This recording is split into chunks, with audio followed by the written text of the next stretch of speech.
I'm finishing up the watermelon harvest for the season, and this year has been the best harvest I've ever had of watermelons, but it hasn't always been that way. I've been growing watermelons for almost a decade now, and some years have been fantastic, but the last 2 years have been so pitiful. I think I've barely harvested one, if any. This year, though, has been completely different. Part of that is because I planted a lot more. Watermelons are my favorite fruit, and I didn't want to have another disappointing season.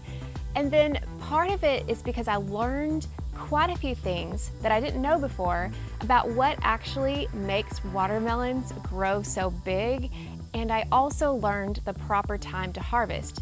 Now, the proper time to harvest has been something that I've been trying to hone a little bit better year after year. The primary methods that I've used in the past have given me spotty results. Sometimes I'd have a completely ripe watermelon, sometimes they would be a tad underripe, sometimes they would be overripe. But this year I was able to test quite a few things because I had so many watermelons, and I believe that I've learned the key of when to harvest. In this video, I'll talk to you all about what I learned about growing watermelons and also what I have determined is the optimum way to know when watermelons are ready to pick. The first thing you need to know about my watermelon planting this year is that I tried planting them in 2 different locations. One of them was this elevated raised bed. In this bed, I planted 2 sugar baby watermelon plants, one on each side, and I cannot tell you how huge this growth was. I mean, it took over the entire elevated raised bed, and it was a jungle. I chose sugar babies because their size is supposed to be pretty small, so I thought maybe the plant would be small. I was mistaken. I believe the big difference in growth with the watermelons in this particular raised bed is because it grew in almost 100% compost. Every season I amend my beds with about 4 to 6 inches of compost in this elevated raised bed, and that's what they grew in. Another thing I think made a huge difference is this area is in full sun. Whereas my main garden has a few trees around, it gets dappled shade. Occasionally, I think the full sun made a big difference. In this particular planting with 2 plants of sugar babies, I've harvested probably 8 or more large size sugar babies. These were supposed to be little and they were huge. One was 30 pounds. In this particular space, and I've still got some growing in another plant behind me. The rest of the plants I took out just because I wanted to clean up the area a little bit, but I could not believe the amount of watermelons that I got in this space, and I think the amount of compost and the sunlight made a huge difference. Now let's go look and compare to the other planting I have in my main garden. While we're headed out to the garden, I want to tell you a little bit about the different varieties of watermelon I planted this year. One of them was the sugar baby, like I mentioned before, and I'm still a little bit curious as to why they grew so large in my elevated raised bed.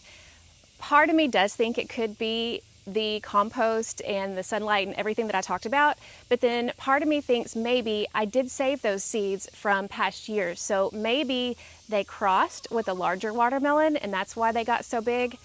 But if that were the case, then the one in my garden bed, which we're going out to right now, would not have been so normal sized. That one was normal, so that's kind of a mystery with the sugar babies. The other varieties that I planted, most of them were ones that I've done before, like Crimson Sweet and Georgia Rattlesnake, and those are ones that I believe that I saved seeds from before.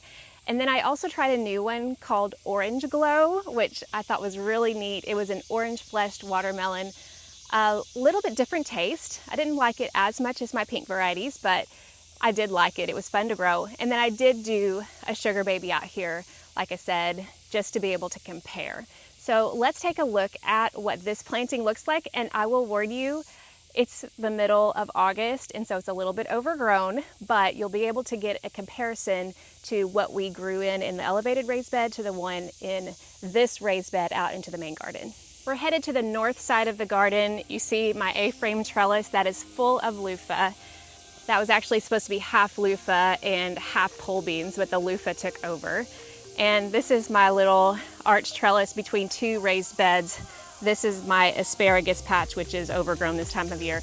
But this over here is where I chose to plant my watermelons. You can see some morning glory that is a weed in my area is taking over. I need to get that out. But this is basically the watermelon bed. It's a 4x12 raised bed, and I planted, I think, 8 different watermelons in this bed.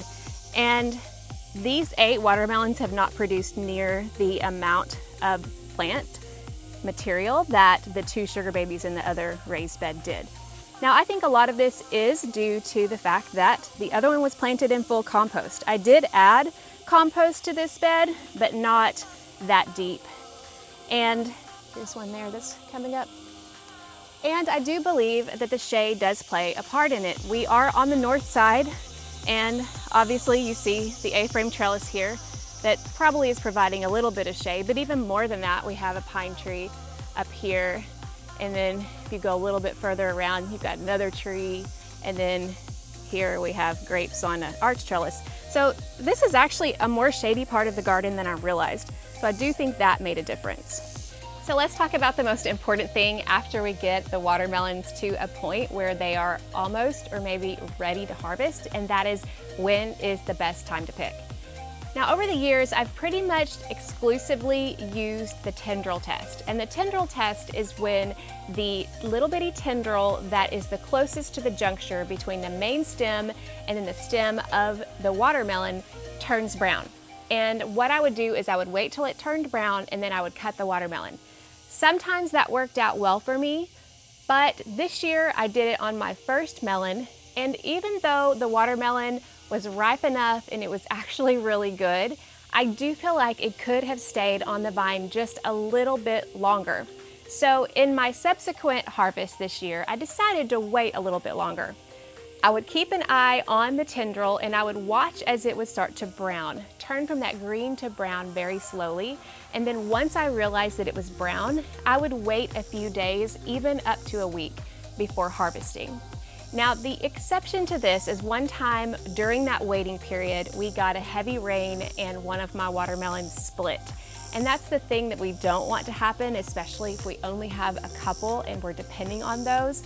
So if you see that tendril turn brown and you have a heavy rain coming, you might want to go ahead and harvest. Otherwise, I found it to be actually beneficial to wait a little bit longer, allow that melon to completely ripen up to that week. And all of the ones that I have harvested since then have been deliciously ripe. In addition to the Tendril Test though, there are a few other confirming factors that you could use to make sure that your watermelon is ripe, and I used these this year quite a bit. The first one is to look at the bottom of the watermelon where the melon actually touches the ground. Initially, it's going to be the same color as the rest of the watermelon, or it might be a white color. But as that watermelon starts to ripen, it will turn to a yellow color. And in some varieties, like the sugar babies, this yellow is obvious because you've got the dark skin of the sugar babies contrasted with that bright yellow. But with some of your other varieties, it might be a little bit more subtle. So that's a good idea as you're checking on the watermelon's growth to go out into the field, take a look at that tendril. If that tendril is still white or green, turn over, get an idea what that patch looks like that is on the bottom of the watermelon. And then as it starts to change color, you'll start to notice. So that was another confirming factor when determining whether a watermelon is ripe. Now, a lot of people will talk about the Thump Test. This is one of those things that I have never been able to figure out because it's really hard for me to hear if I'm thumping. Does that mean it's ripe or does that mean it's not ripe? And I still don't know for sure if I could be able to tell if I just thumped a watermelon, would I be able to know if it was a deep enough thump? Instead, what I do is I start to compare. I'll take one that I think is ripe and I'll knock on it.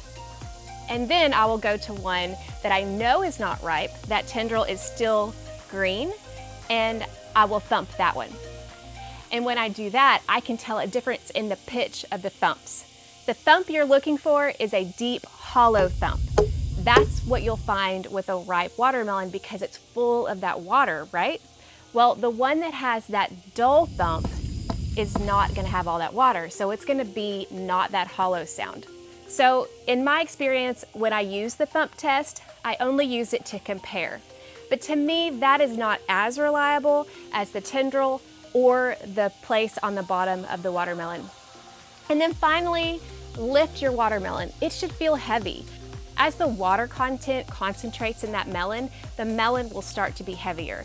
Now again, this is kind of subjective, and unless you have something to compare it to, it's kind of hard to know how heavy is this, but that's another confirming factor that you could use when you're harvesting watermelon.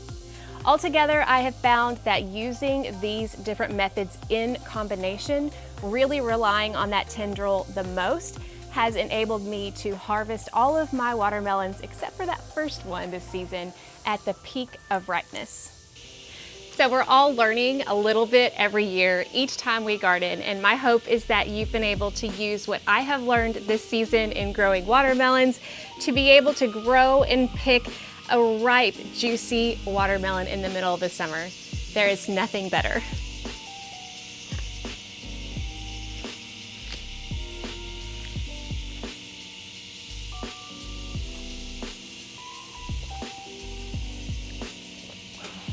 That's so good. And it's interesting too, watermelon, I was looking up, have so much electrolytes and different things you find in a sports drink, plus a ton of vitamin C. I mean, it's like a really big superfood for the summer.